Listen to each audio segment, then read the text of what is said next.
Um, so welcome everyone. I'm Eric Heckler. I'm a professor at UC San Diego and part of the group, particularly one of the faculty in the mHealth Training Institute that MDK2K sponsors. So I have the distinct pleasure of introducing Dr. Olga Perski, who is an interdisciplinary scientist who works at the intersection of behavioral science, public health, and technology. She's been doing a lot of great work on understanding issues of engagement related to E and mHealth interventions and tools. And she's going to be talking about that today. She got her PhD in 2018 from University College London and has been doing a lot of work in the realm beyond engagement, also with regard to tobacco use and control. And she's also the co-director of the Open Digital Health Initiative. And on a personal note, I'm personally very excited. She recently was, well, can I announce this? Is this something I can state, Olga? Yeah, cool. She basically got almost a perfect score on a very prestigious European fellowship called the Marie Curie Fellowship.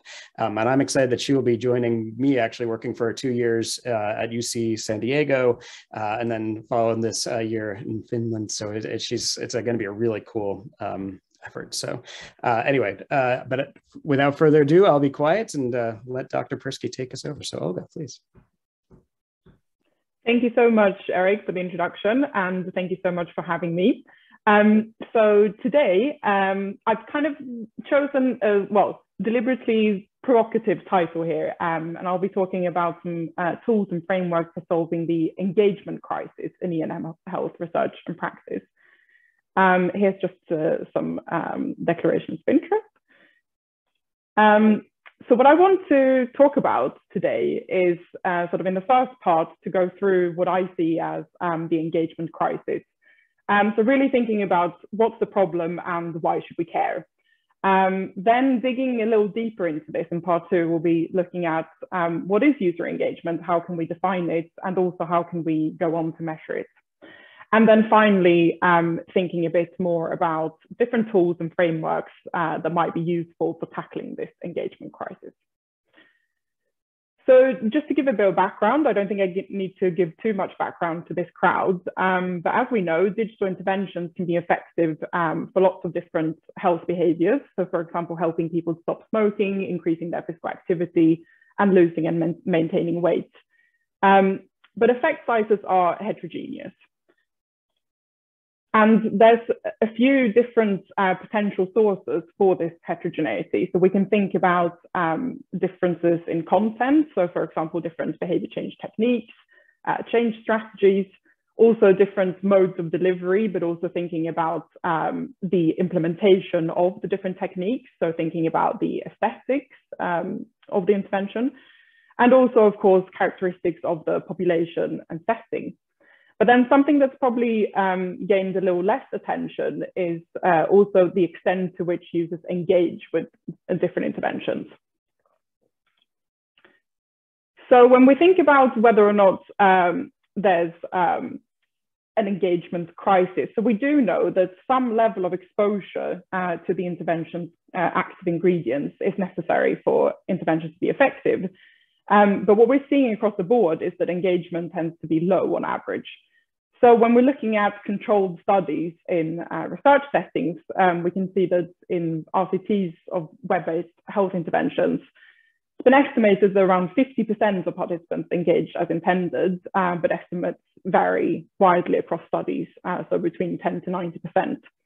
And it's not really looking much better for commercially available health apps than looking at market data. So what people have tended to look at here is the concept of retention. So they tend to look at it in terms of 30-day and 90-day retention. And here the metric is just the number of active monthly users divided by the number of monthly installs. So a slightly crude measure, but still we can see that around 30%, or health apps tend to have around 30% retention at 90 days. But then if you look across the two different images that I provided, there's also variability across reports that kind of makes me at least think that there's also, of course, variability in sort of how this is estimated and how people have looked at it across different apps. But I think the take-home message is that it's looking like across the board that people aren't really engaging as intended with these different apps. And then on top of this issue, what we can see from a lot of research as well is that users who continue to engage with these different interventions tend to be less dependent, if we're talking about addictive behaviors, more motivated to change, and have higher levels of education. So what's known as the digital divide in terms of uptake also seems to operate in terms of the level of engagement. So it's really a big problem. And it is even more problematic because what we're seeing as well across the board, the consistent pattern in the literature is that user engagement tends to be positively associated with successful behavior change. And this pattern that we're seeing could, of course, reflect a dose response function. That's, I suppose, what intervention designers would like to see, that just the more people engage, the more likely they are to be successful with their behavior change. But it could also be driven by reverse causality, such that people who have early success are the ones who continue to engage, and sort of self-selection bias there in terms of users dropping out. And there's also, of course, the issue of lots of unmeasured confounding. So thinking back to what I just mentioned in terms of people who continue to engage just being more motivated to change, but that might not be measured across all different studies. So then to kind of distill this and thinking about what's feeding this engagement crisis that we're seeing, and I think a few key problems that I'll try to unpack in the next few slides is that we're seeing that there's really a wealth of different definitions and measures of engagement that are being used across the board. So both in the academic literature and then also going back to this indicator of retention that I mentioned, which is quite different from how it's measured in the academic literature, but also seems to differ across different market research companies as well. And many existing definitions, they tend to conflate engagement with, for example, indicators of usability and also motivation to change. So that's quite problematic. And then also, many of these existing definitions don't really account for the dynamic and multi-dimensional nature of user engagement, which I'll unpack a little bit more. And my argument is that this then leads to difficulties estimating the function relating engagement with intervention effectiveness, and also for determining what constitutes effective engagement, as some scholars have referred to it, or finding a threshold for sort of sufficient engagement in order to generate behavior change. And it also makes it very complicated to try to build cumulative science of what design features can help promote user engagement across different health and technology domains. So then I hope that I've convinced you that we do have a problem. Whether or not we want to call it a crisis, I don't know, but there is a problem, and it's a serious one. So thinking next about what is engagement. So this is a question that lots of scholars from different disciplines have grappled with. We have researchers from across behavioral science, human-computer interaction, engineering, but also education and organizational work psychology thinking about this. And during my PhD, I conducted an interdisciplinary systematic review to try to integrate these different definitions. And what we found there is that we can broadly see a pattern of definitions of engagement that either focus on the quality of the user experience when interacting with the technology, such as the experience of flow or cognitive absorption. And this has emerged from, a lot of it is from the gaming literature. And then on the other hand, we're also seeing definitions of engagement that focus more on the level of exposure to critical intervention content, or thinking about different aspects of, or different behavioral aspects of engagement. So thinking about the depth of usage or the amount of usage of the intervention. So following on from this review, or actually one of the aims of this review was then to come up with an integrated definition. And what we came up with here is that we can usefully conceptualize it as a state-like construct, which occurs during the momentary interaction with the technology. And combining these different types of definitions, we then also propose that engagement has both behavioral and experiential dimensions.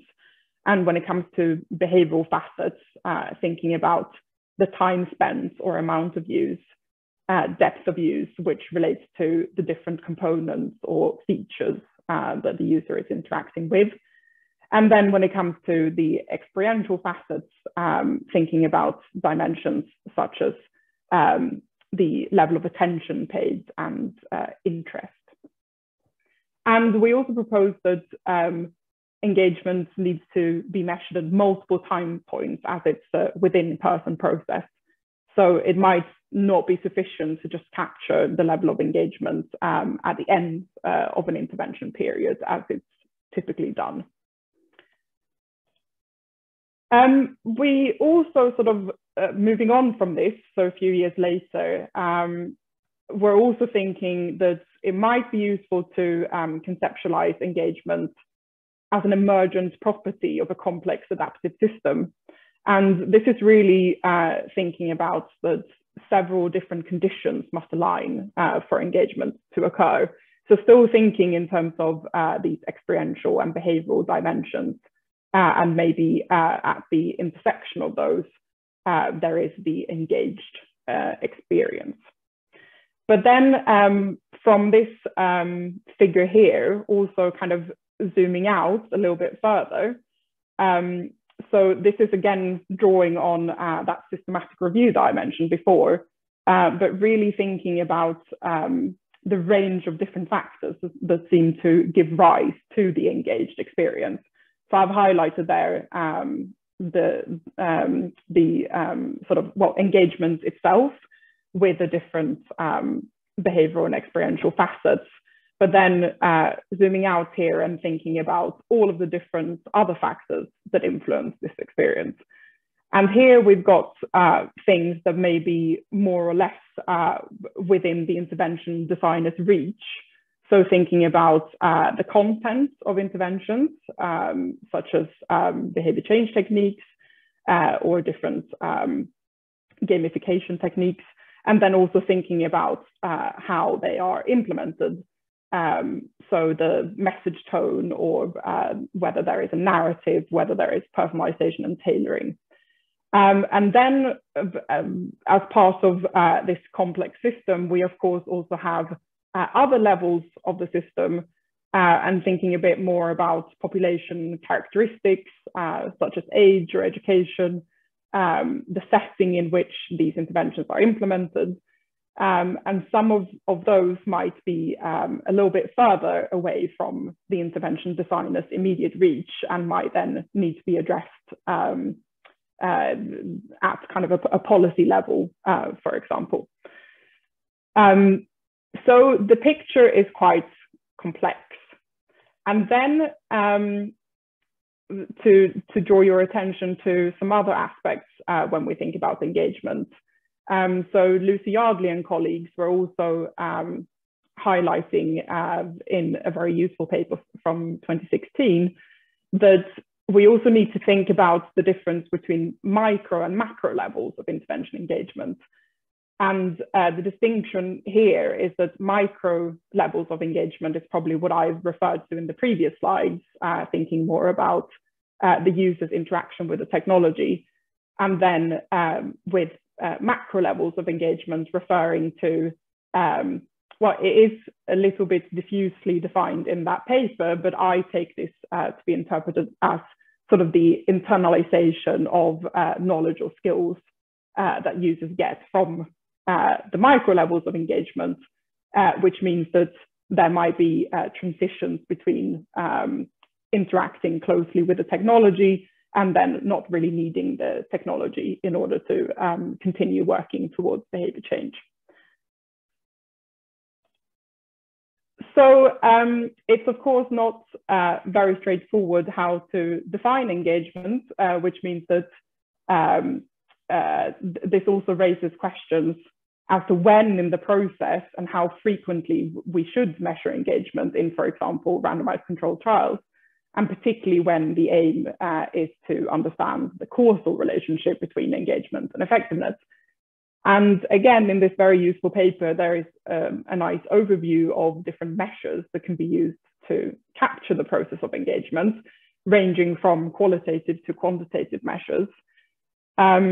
And I just wanted to highlight that some of these measures might be better able to capture the dynamics of engagement. But then, of course, it's also a question as to whether they are able to capture both the experiential and the behavioral dimensions. And just to give a couple of examples of how engagement is often measured, I'm thinking more about quantitative indicators of usage. So this is quite a typical approach that has been used in the academic literature, at least, and looking at different clusters of engagement patterns. And here we're looking at the probability of logging in to the Drink Less app, so just one particular health app, from the day of download. So that's capturing the temporal dimension, but perhaps not some of those other key dimensions. And this is just another way to try to capture some other facets. So this way of looking at engagement with a smoking cessation website is also taking an approach where users are clustered into different types of engagement, looking at the temporal dimension, but then also capturing the depth of engagement. So what components are users accessing? But then we have the problem that this isn't really capturing some of those experiential dimensions. And some researchers have thought about this in more detail. So how can we leverage some of these automatically captured indicators of engagement? So still thinking about usage data, but also trying to incorporate some of the experiential facets like attention. And here the proposal is to make a distinction between components viewed, which has also been referred to as lurking, so not necessarily then putting in much effort or inputting something yourself, making a distinction between that and then sort of more effortful or more focused engagement, which I've highlighted here. So thinking about the number of emails sent, for example, or number of posts written in a social forum. But then we also have the issue here, which I didn't mention as part of those other metrics, but that is that if we start breaking engagement down into these different metrics, we run into the problem that not all interventions are designed in the same way. So it might be slightly tricky to look at this if an intervention doesn't necessarily have the functionality to send emails. And then how do we make a distinction between sort of more focused engagement versus passive? So as part of my PhD, we then thought that it would be quite useful to try to develop some sort of measure. We went for a brief self-report questionnaire, but something that could be applied across different health and technology domains, so irrespective of the specific tool. And we then developed a short 10-item questionnaire, which we call the DBCI engagement scale. These items were trying to tap into both some of the experiential and behavioral facets. So we had questions like, how strongly did you experience interest? And people were rating this on a 7-point scale.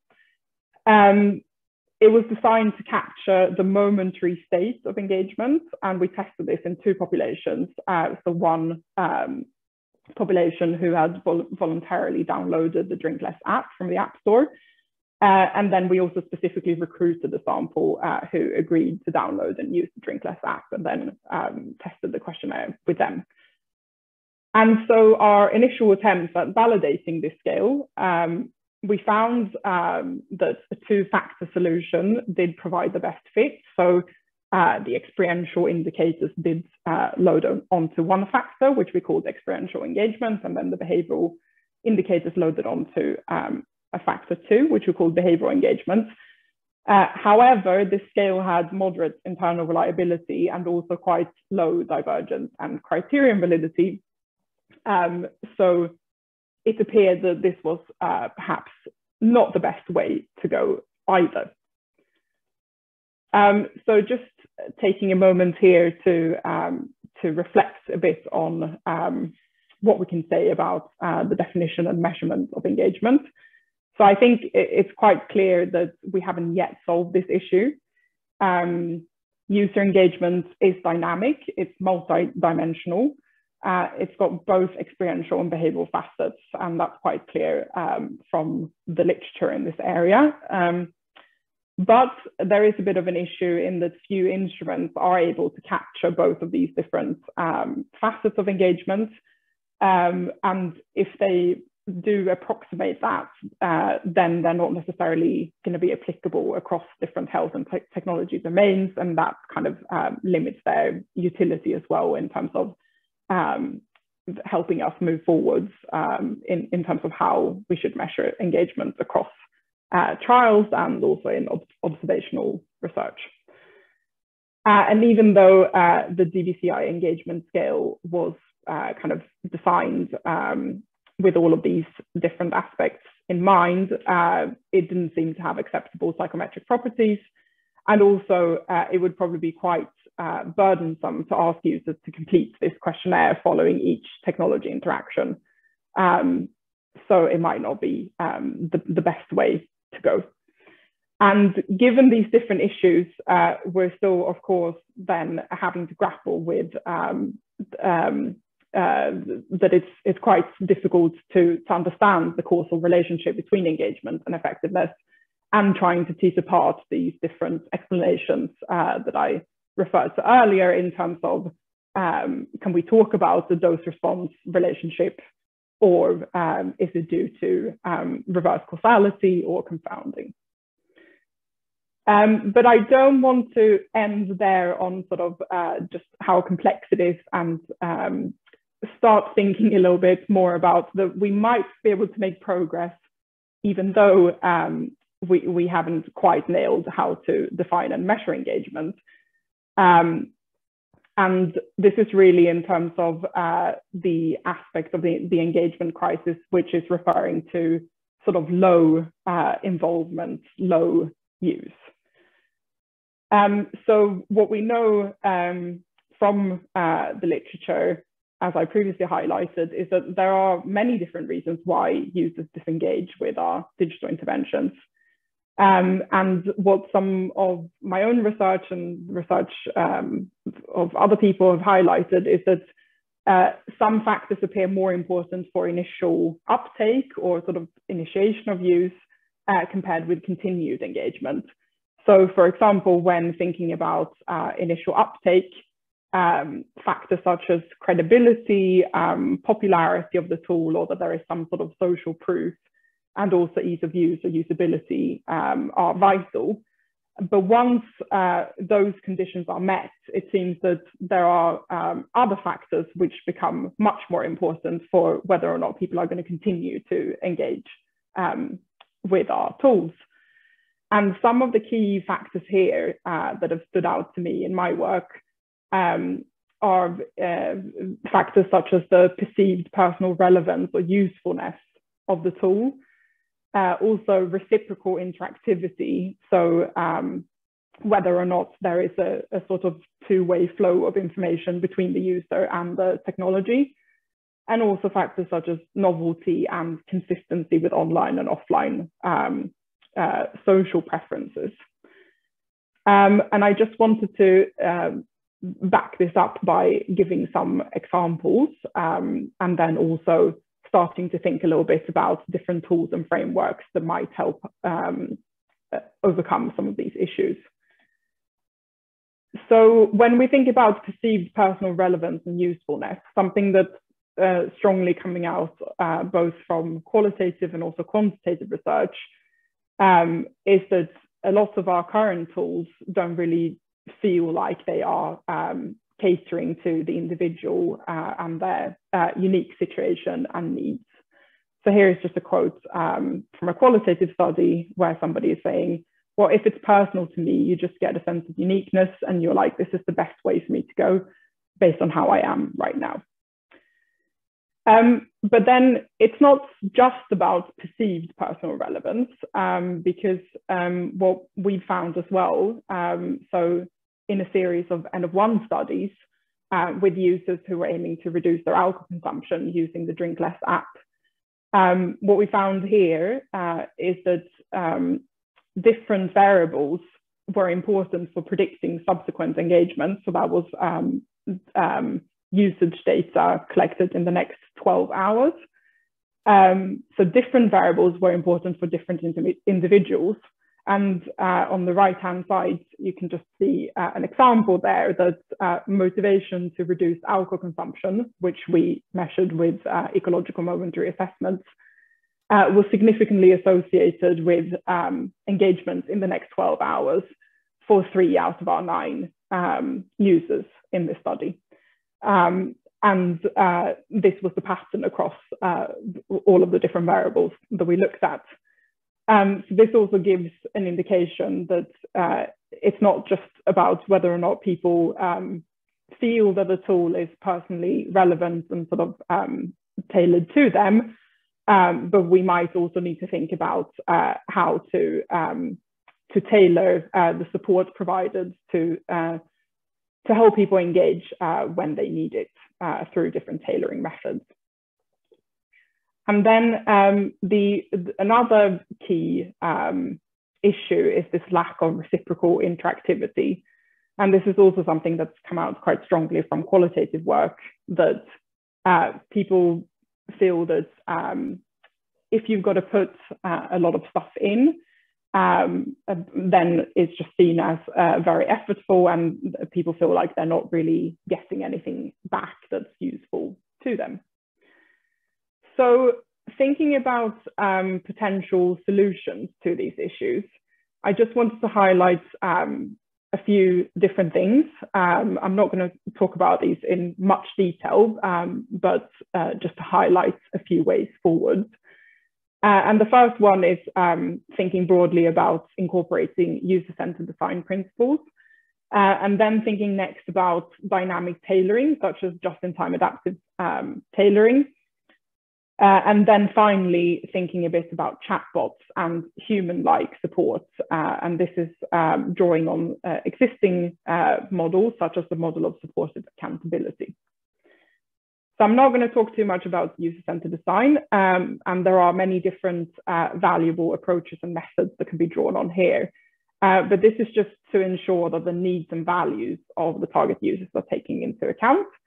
But it's also quite useful to remember here that when we involve users in the design, users aren't necessarily designers themselves and might not feel very comfortable sort of really mapping out or thinking about how things can be implemented, but it's more about understanding their needs and values as part of these design exercises. Not sort of dwelling on that too long, because it might be, well, it could be a talk in and of itself, but then thinking a little bit more about just-in-time adaptive interventions and dynamic tailoring, and how that might be a useful way of making people feel that the support is more personally relevant, and then also about this reciprocal interactivity. So just-in-time adaptive interventions aim to provide the right kind of support to users and at the right time. There's no consensus definition, but they are proposed to involve the following building blocks or components. So they involve decision points, tailoring variables, different intervention options, and decision rules that link the tailoring variables with different intervention options.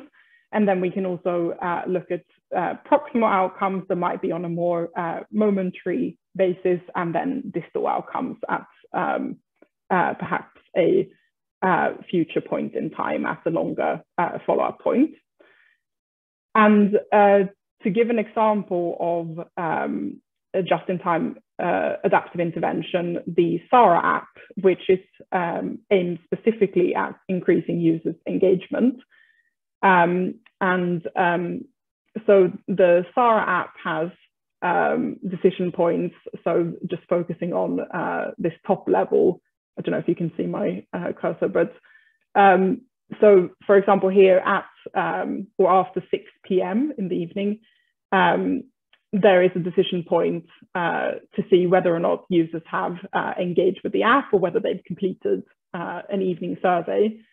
And if they have, then they get randomized to whether or not they receive a rewarding message or no intervention. And then the day after, the researchers can then look at whether or not that was effective for getting people to re-engage.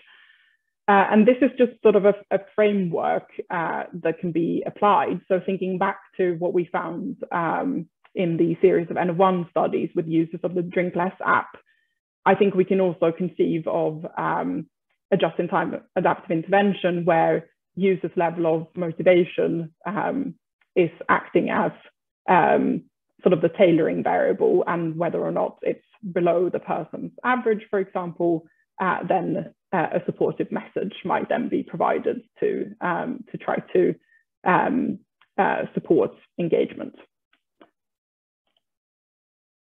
So thinking a little bit about why just-in-time adaptive interventions might be specifically useful here is that they also highlight that, or they provide a way to ensure that we're not providing support or not intervening if users are already, for example, motivated to engage or remember to do so. So thinking about the complex set of factors that need to align in order for users to engage.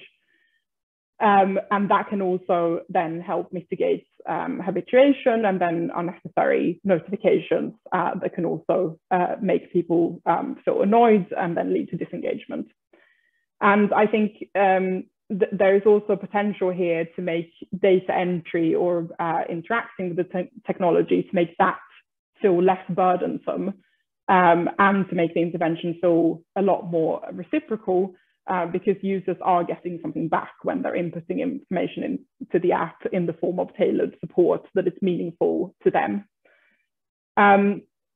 Also, yes, making it feel more personally relevant and responsive. The final sort of framework I want to highlight is to think a bit about chatbots and human-like support. And this is really going back to the notion of therapeutic alliance or bond, which is very common as an active ingredient in face-to-face interventions. And David Moore and colleagues generated this model of supportive accountability, which is really to propose a way in which the adjuncts of human support. So yes, the framework of supportive accountability is really to think about how a sort of competent and legitimate and non-judgmental and supportive human professional can help promote adherence or engagement with digital interventions. And we were thinking a bit about how we could extend this framework to human-like support. So not actually having a healthcare professional present, but whether or not this can be mimicked through, for example, a chatbot and using different social cues. And the idea is, of course, that the scalability of that would be much greater. So in collaboration with the creator of the Smoke-Free app, which is a very popular smartphone app for smoking cessation, we then conducted an experimental study where users were randomized to receive or not receive a supportive chatbot. So the chatbot was quite simple. It's not really allowing for much free text inputs. It's got more sort of a quick response or sort of a tree function with pre-programmed responses. And then, as you can hopefully see there on the screenshot, there are also different ways to provide social cues. So in the form of using emojis and GIFs and providing sort of a friendly and supplemental study. So here we thought about extending this adjunct human support to human-like support via chatbot. And in collaboration with David Crane, who is the originator of the popular Smoke-Free app, they've created a supportive chatbot that was relying on a few different social cues like emojis and GIFs to create in the moment support to users that was friendly and non-judgmental. And in this study, in this first study, we randomized users to receive a version of the app with and without the addition of this new chatbot. And we were able to randomize over 57,000 people in this study, so quite a large study. And what we found here is that the addition of this supportive chatbot compared with the standard version of the app led to 101% increase in the frequency of engagement. So that seems very promising. And we want to dig into this a little bit further. So then conducted a qualitative study to try to understand a bit more about users' experience and what is happening in these interactions with the chatbot. And what came out quite strongly from this qualitative study, which was very, very interesting, is that users seem to start to anthropomorphize this chatbot. So despite it being quite simple, it didn't allow for any, or much at least, free text input, but had more of a tree-like structure. Users still referred to it as someone rather than something. And then, so this anthropomorphism seemed to then lead to feelings of accountability, so that they wanted to return to the app to continue to engage with it and not necessarily disappoint the chatbot. And what was also quite interesting is that, so I know that I was talking about reciprocal interactivity that's come out of previous studies, and thinking a bit more about the users want a two-way flow of conversation. But what was very interesting from this study was that users were talking a lot about feeling supported by this chatbot, that didn't necessarily require anything back. So it seemed to be quite one way, so quite unlike the support provided by friends or family. And here is a quote from someone saying, "You're not always going to be lucky enough to have someone who's just going to be there to just listen to you, to what you want to talk about on any given evening." And we were extending this a little bit more to sort of a thematic map, where we tried to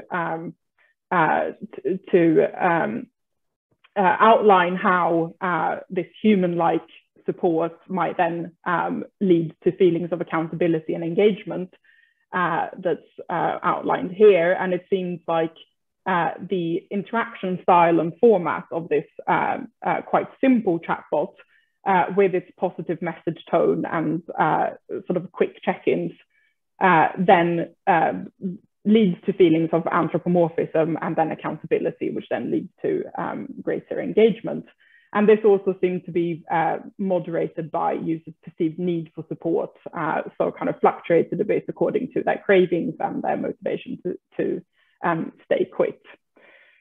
So this seems like a promising approach to take forward. Of course, this was a small-scale qualitative study that can then be, with findings here, explored further. And with that, I just wanted to get to sort of a summary of the talk and thinking about next steps.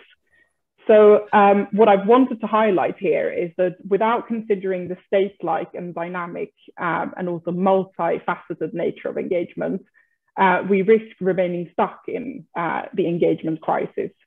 And statements such as greater level of engagement leads to greater likelihood of behavior change then risk being deeply flawed because we haven't quite understood what engagement is, how to capture it, and then also thinking about how it relates to intervention effectiveness or kind of successful behavior change.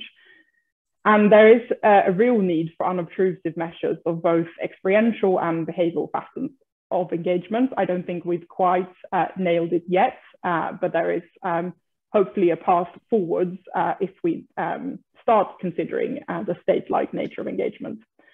And ultimately, if the goal is for people to internalize the knowledge and skills that they receive from these interventions, so thinking back to Lucy Yardley's notion of macro levels of engagement, then we also need a better understanding of how people transition between these micro and macro levels of engagement and how they relate to successful behavior change. So not just thinking about these micro interactions with the technology, but then also how people internalize knowledge and skills. And then finally, to ensure that we design digital interventions that people actually want to engage with, I think there is some promising stuff here that we can rely on a few different promising tools and frameworks, such as dynamic tailoring, chatbots to create this human-like support, and then with all of those being foregrounded in principles of user-centered design. So that's it from me today. So thank you so much for listening, and I'll be really happy to take any questions. Olga, I'm sorry. Unfortunately, maybe folks can stay on after this. We only have 3 minutes left, but I do open it up for quick comments or thoughts or questions. And if others, unfortunately, I do need to jump off at 9, but if others could stay on, perhaps they can. Olga, I don't know if you have a few more minutes after this. I do, yes. Okay. I'd be happy to stay on. So yeah, open it up for others' thoughts, comments, questions. And again, so sorry that this happened with the hack, but you did great. Yeah, it was a wonderful talk. I, of course, missed the best part of it, but there are a number of questions which I originally had, but I'm now confused. But here are the things that I was wondering about. I really like your general approach to trying to understand the engagement issues. And I was wondering if you are thinking about sort of more quantitative modeling of the engagement process, because that would give us some ideas about how to actually measure it better. Yes, that's a great point.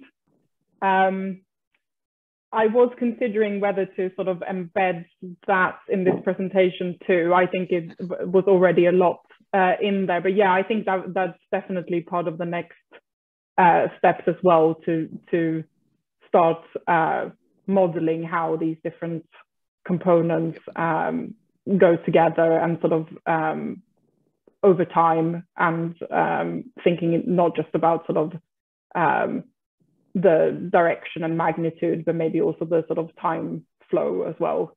Right. Well, one thing that relates to this is the adaptive nature of JITAI, right? And, I was wondering if you consider any aspect of say, motivational interviewing or something like that, even though it could be done by automatically, sort of with NLP, and to make it really adaptive to individuals. Because my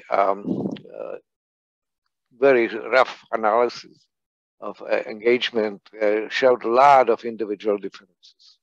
And your slide also, you had one slide that showed that also.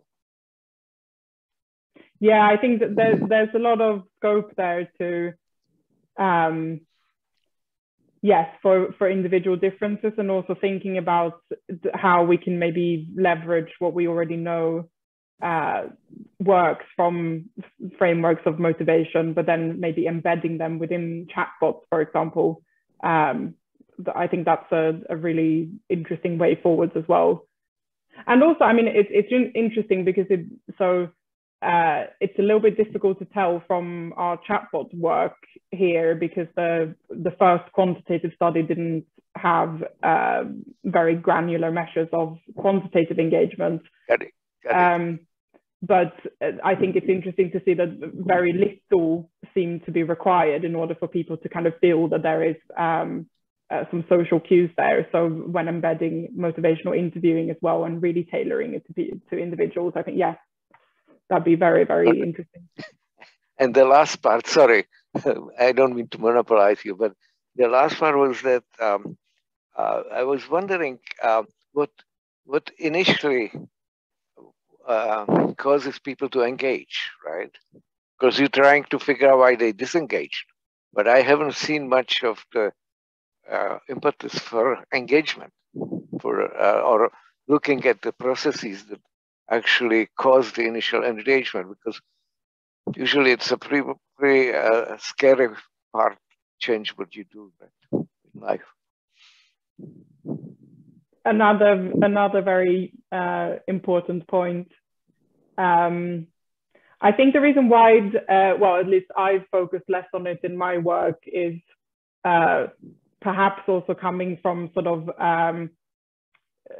wider traditions in maybe smoking cessation research, alcohol reduction research, where we often assume that a baseline level of motivation to change is required in order to enter these trials.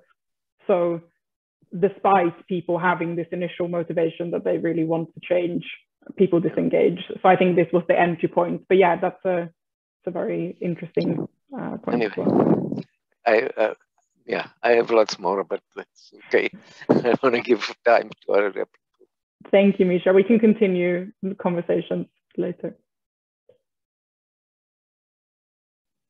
Simon, do you have a question? Yeah, thank you. A great talk and well handled with all the things that are went on around it. But you know, likewise, I have like 1,000,001 questions, so I'll try and keep them to something manageable. But you know, I guess one of the things that I find really fascinating about all of this and what we're seeing in terms of the evolution around machine learning and deep learning and so on, right, is this tension between the theoretically driven, we should be doing this process, versus sort of the unsupervised analysis that most machine learning, or a lot of companies now really like move towards, right? So just get a mass amount of data and let the machine do its thing and work itself out. And I wonder what your perspective on that is, the balance between those two, and you know, just what were your perspective is. There you go. Yeah, thank you. Yeah, that's a very interesting point. I mean, I'd like to go back a little bit to sort of this question about causal inference. And I think, I mean,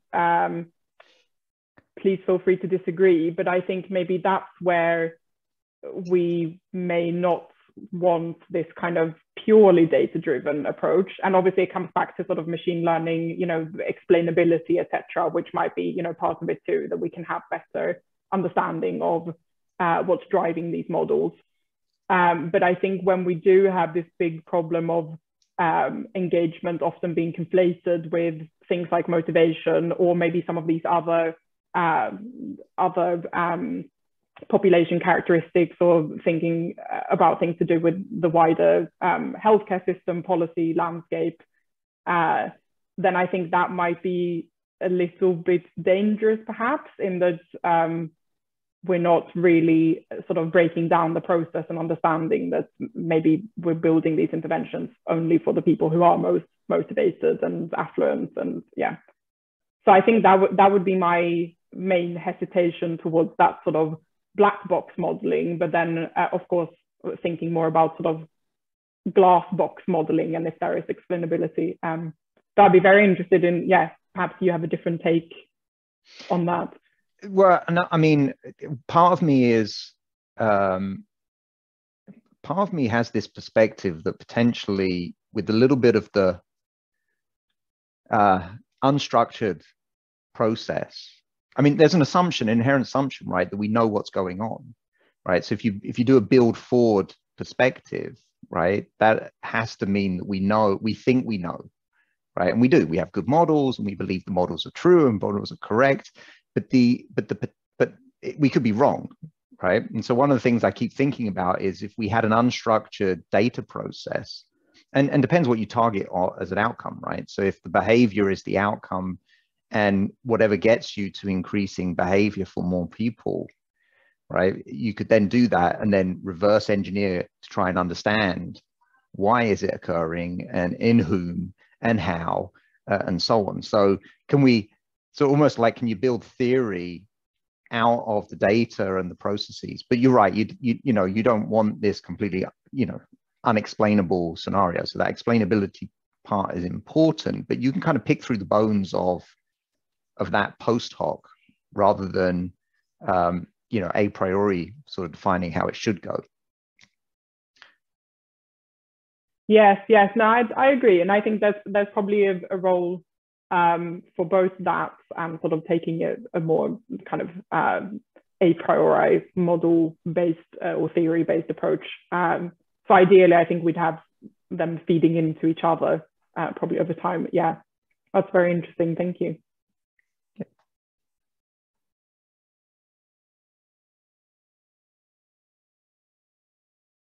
Are there any more questions?